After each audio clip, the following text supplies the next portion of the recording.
পঞ্চম শ্রেণীর 141 পৃষ্ঠার 4 নং প্রশ্নের সমাধান করব। 4 নং প্রশ্নে কি বলা হয়েছে? 2016 সালটি অধিবর্ষ ছিল। পহেলা জানুয়ারি 2016 শুক্রবার হলে 31শে ডিসেম্বর 2016 কি বার ছিল সেটা আমাদের বের করতে বলা হয়েছে। অর্থাৎ 31শে ডিসেম্বর 2016 কি বার ছিল, বার বের করতে বলা হয়েছে। তাহলে আমরা কিভাবে করব? প্রথমে খেয়াল করি, যেহেতু তারা বলেছে 2016 সালটি অধিবর্ষ ছিল, আর অধিবর্ষ হলে সেই সালটা কিন্তু 366 দিনে হয়। সুতরাং আমরা লিখতে পারি 2016 সাল 366 দিন।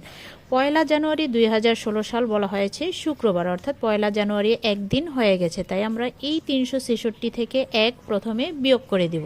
366 থেকে যদি 1 বিয়োগ করি কত থাকে? 365। যেহেতু আমাদের বার নির্ণয় করতে বলা হয়েছে, আমরা জানি 1 সপ্তাহ সমান 7 দিন, অর্থাৎ 7 দিয়ে আমরা এই 365কে ভাগ করব।